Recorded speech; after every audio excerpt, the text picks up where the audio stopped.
Hey everybody, Kyle here. So, as you can probably hear, I'm still a little sick. If I cough during the video, I apologize. I was planning on going to bed, getting some sleep, and recording tomorrow. But I really want to get back to making content. And I've been messing around with just random decks.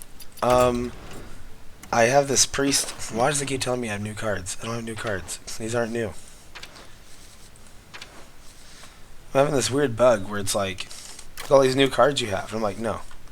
I have had these cards for like 10,000 years. It's such a random assortment of cards, too. But regardless. Oh, savagery. I have this priest called Don't Lose Good. That's been kind of fun to mess around with. And right now I'm working, I basically looked up a list online for a Dragon Paladin. And I copied it verbatim, except for the one of that I can't remember what it even was, to be honest. I tried messing around because in my brain I was like, oh well, we're obviously like a control deck. Oh, it was a Keeper of Uldamon. um,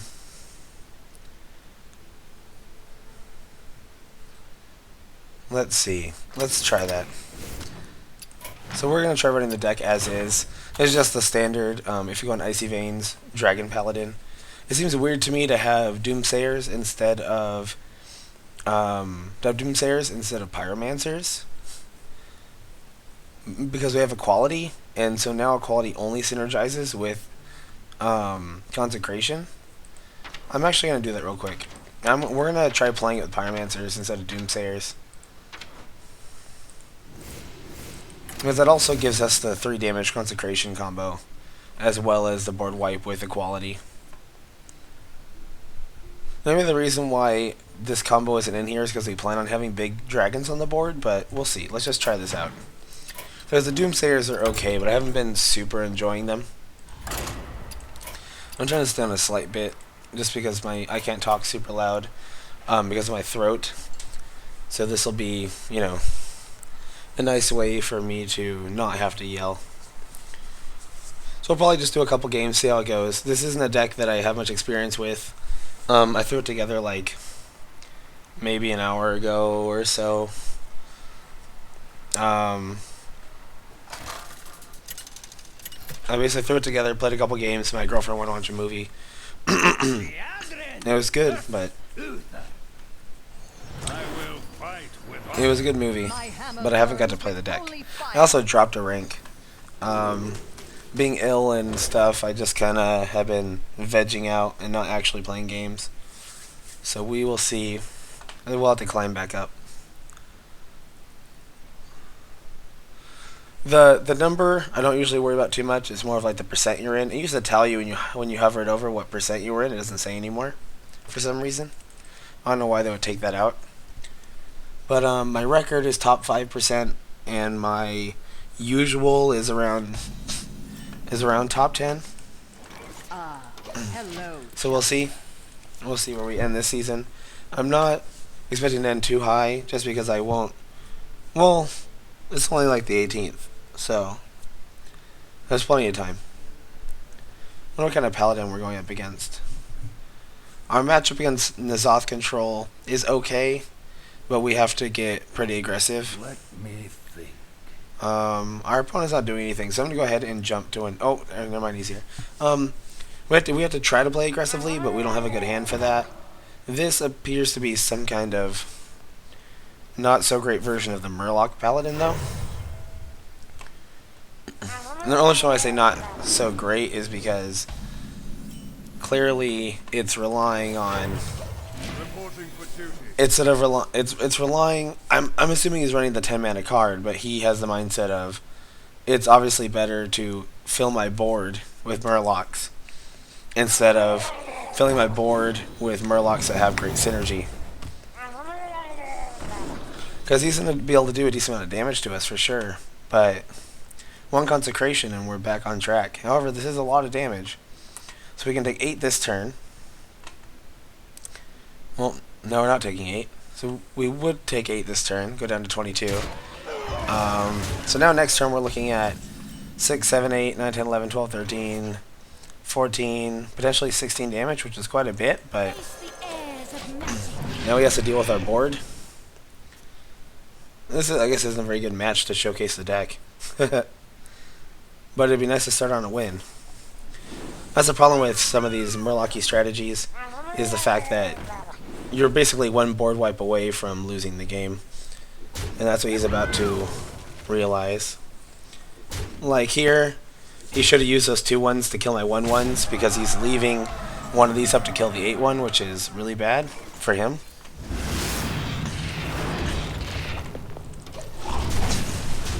And that's potentially just going to be game right there. As we can heal back up with the Ivory Knight. And we have taunts in our hand, we have removal. So we're looking pretty solid.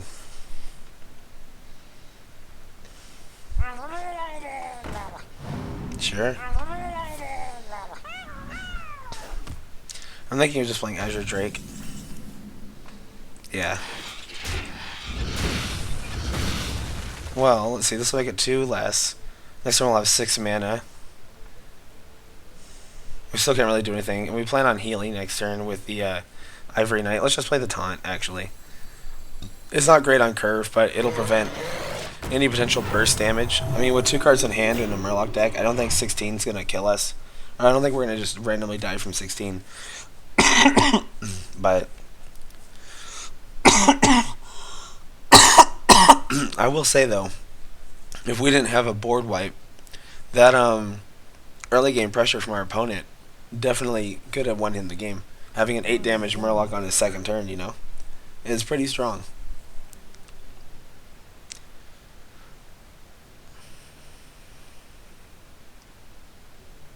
True Silver. Interesting choice to hit that. I mean, it makes sense because it needs to die eventually. You can now kill it over the course of 2 turns, but that's not really a big problem. Divine Fervor is not going to help us here. Let's just go for Blessing of Kings. Competitive Spirit's also not a big help. At least Blessings gives us something. It just makes something bigger. We can push our lethal. If he happens to play anything big, it helps us contest it, but we'll see. At this rank, and against the quality of deck we're fighting, you know, anything, literally anything could be in the deck. He could slam down a Ysera on 9 mana just because Ysera is a cool minion. We'll see.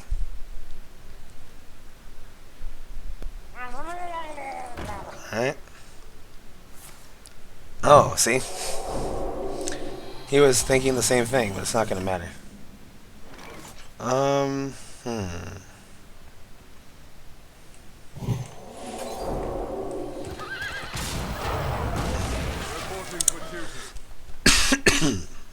Ivory Knight got buffed by his own spell.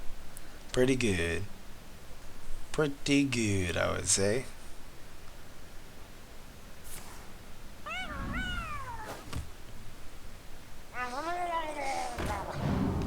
Sure.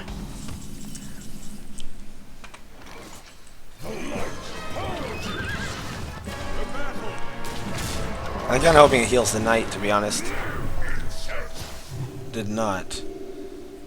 Darn it. So now the knight's going to die, sadly.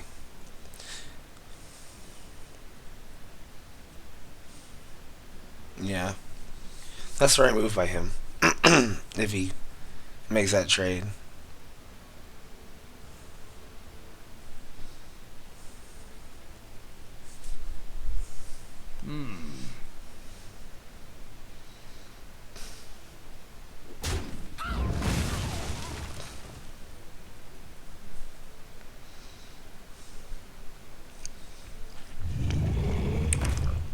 Oh, that's fine.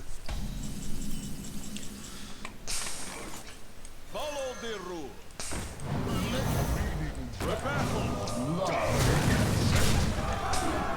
Now we're back up to full health. And we're looking good. This is why I prefer control decks over aggro decks. Just because, yes, aggro decks can have the, or I shouldn't say can have, aggro decks have the, at least currently, have the ability to say, answer what I just did, or you lose. But control decks, I think, feel really good because they have the I answered you, and now there's nothing you can do about it. The only aggro decks, and we're talking like actual aggro decks, not like combo rogue or something, where they're trying to do damage to you, but they don't really care what turn they do the damage. I think Hunter, just because of like Call of the Wild and their hero power and stuff like that, they're the only aggro deck that really can go toe to toe with control all the way through, like to late game.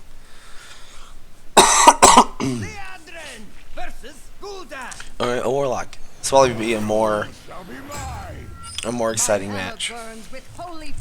I'm tempted to keep all of this, but I think I have to throw the Ivory Knight back and try to get a board wipe or more removal, so that's perfect. In case he's Zoo, I want more removal. The healing and the spell's nice, but for 6 mana, it's probably a little too slow. And having the coin and Pyromancer is pretty good. So another reason why I want Pyromancer over Doomsayer is sure with the hello. I don't know if I said hello or not. With the Doomsayer, it's nice to be able to slam it down and be like, kill this or you lose. But I'm finding more often than not they do just kill it. So it's not really like a huge deal. Equality Pyro, there we go. Taunt, that'll be good. I don't think I coined that out, but we'll see.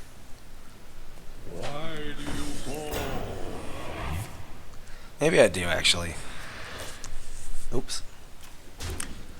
Yeah, I'm just going to coin it out because if it kills it, we have a quality Pyro.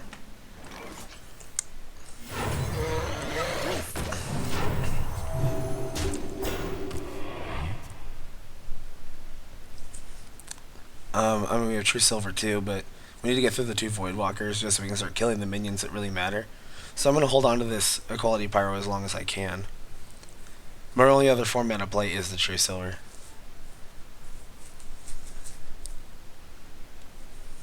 So many possibilities. Oh, that I was not expecting. He still loses both those minions though. So it basically became a 4 mana removal spell that was pretty good for us. At this point, I think I will equip a True Silver and just hit a Voidwalker. As much as I don't like doing that. But from this point on, the match should be decently easy if we can get some healing or get a Tyrion up.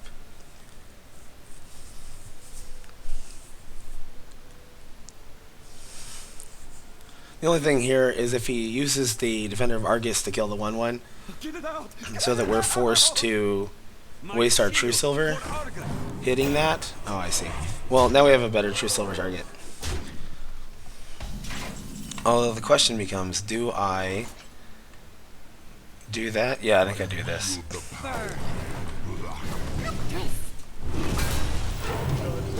We have an Ivory Knight to heal.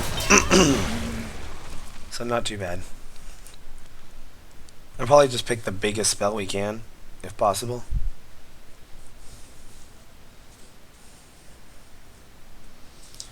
We're getting decently low. Yeah, that's what I was worried about. Oh, cool. Oh, excellent. So yeah, we're gonna go ahead and board wipe this. Force him to start top decking. Quote unquote top decking. I mean, he's a Warlock, so he gets to draw 2 cards a turn. But now we're at high mana. You know, we're at mid to late game mana values, so we're gonna start getting a lot more value from our turns than he is. Unless he top decks another Doomguard right now. We won't be able to play it, so that's good. Alrighty.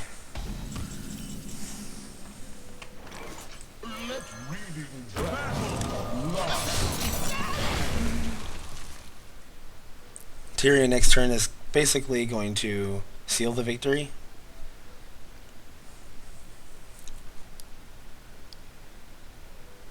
I don't like being this low health against the Zoolock just because of some power overwhelming shenanigans, but Knife Juggler, sure. The truth is in here. Alright, cool. Cool. Kill that, play Tyrion. And now this should give us plenty of room to heal this coming turn.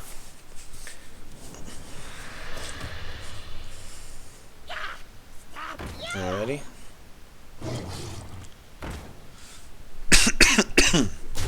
Well, he just wants to try the card at this point, I assume. So let's see. Do we discover a dragon first or heal first? I think we heal first. Well, this is tempting, to be honest. I think I'm going to take it simply for the heal. Because we've pretty much won this game already. Once upon a time. Another taunt. Excellent. Don't test me, child.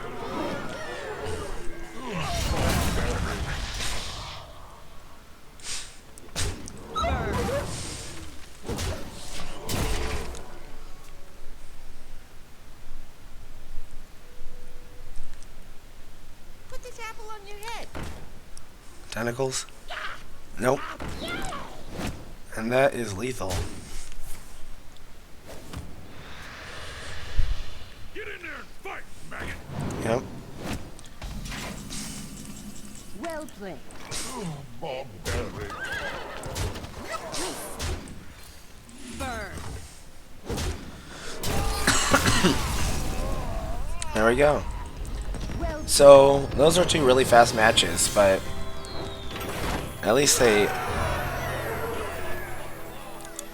got to see how the deck works. That's how it works. It's self-explanatory. It's a dragon deck. You play dragon synergy cards, you try to keep the board, and you take the game. I'm definitely already seeing that I'm going to like the Pyros more than the Doomsayers. Doomsayers have more, in other classes, like a Priest, a Doomsayer would have more late game value because if you're fighting, say, a Druid, you can like Shadow or Death, something they ramped into, and then you can slam a Doomsayer down and prevent them from utilizing their mana efficiently the next turn because they don't want to play like a Ragnaros into a Doomsayer, usually, and take a 50-50 on it. Best case scenario, on it either hitting the Doomsayer and not dying, or hitting you and dying. And, you know, against Hunter, for example, if they're getting ready to do their 9 mana Call the Wild, you slam down Doomsayer and prevent it for a turn if it's in their hand. But in Paladin, where you have Consecration and Equality, I feel like it's a lot more beneficial to run the Pyromancers because they synergize so well with those spells. One of the things that I think makes the Zoth Control Paladin so good is the fact that the Pyromancer synergize with Equality and Consecrate. And since the Dragon deck is definitely aiming to go later in the game, yes, in a perfect world, you don't want Equality Pyro in a Dragon deck because you plan on having dragons on the board. But when you're fighting aggro decks like the two we fought today, your minions are going to stick because they have too much health and they don't die. And your opponent's not going to trade. They're going to force you to trade. But when you're fighting control decks, a lot of the times you're not going to have minions on the board. And then when they start slamming down big minions, as a Paladin, you don't have a lot of ways besides just peacekeepering them to really deal with them. So it's good to have the extra option of Equality Pyro, in my opinion. I think that's very good. But there we go. My cough is starting to come back, so I'm going to end the video here. Sorry that I've been sick for so long. I'm going to start making videos again. Despite how I feel, I hope you don't mind the coughing. I'll see you guys next time.